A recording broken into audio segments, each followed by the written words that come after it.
Well, I'm really thrilled he's getting the award, because one of the many things that I admire about Brother Thomas is the fact that he worked incessantly during his presidency to make this a better place.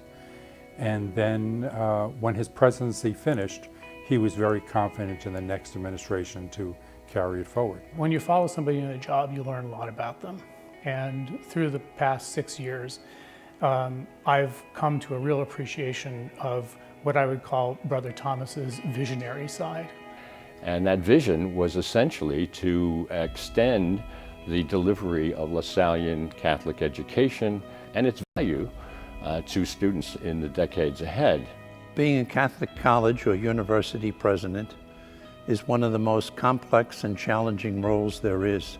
To succeed, one needs to form a team that represents every constituency of the college community.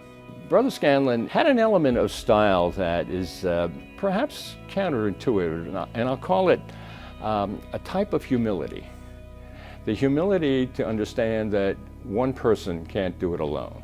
Well, I noticed when I came here in '88, it was pretty similar to when I left in '73. 25% were residents, and by the time the evening came and the weekends were around, there was a minority of students on campus. Brother Thomas recognized that if the college was going to survive, we were going to have to really reach out to a much wider audience. He basically has attracted persons to campus who are interested in the larger issues involving humankind. And I think that's its true impact, because if you get an institution that abides by its faith and its tradition in terms of how it educates students and how they are to be sort of sent out into the world to make a difference, then I think that in effect becomes his real impact on Catholic higher education. Well, everyone knows that Brother Thomas is a numbers guy. He came here from Bethlehem University in 1987. That was a tough time to be at Manhattan College, and he was the right person for the job, and he really did put Manhattan College on a very, very firm financial footing. One of the greatest things I think you can attribute to Brother Thomas was how he was the man who built bridges, both figuratively and literally. You figure the campus transforming hugely during his tenure. We had a bridge built to Horan Hall, the old East Hill, a bridge into Thomas Hall, which was the student center at the time, and then of course the O'Malley Library, which really just started when I was a student here, my freshman year. And of course the last one being into our parking garage, which is a facility that we really wouldn't have been able to do much of the more recent construction without that being the first step. He really worked to make sure that academically Manhattan College was sound and strong for our students, that financially we had the resources that we needed to do that. Brother's thoughtfulness and his reasoned voice really came through strongly as kind of the guiding hand for what was going on at Manhattan College. All the decisions that you see Brother Thomas make are grounded very, very firmly in a deep faith in the Lasallian mission of the institution.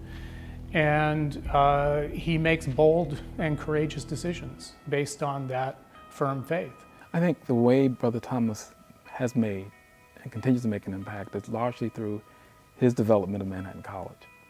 He did the best job he could possibly do in terms of elevating Manhattan to a place of prominence within the Catholic higher education universe. The team needs to have a effective, focused, and iterative strategic plan so that all can work in concert to achieve the goals. He often would say that he felt like a conductor of an orchestra, okay?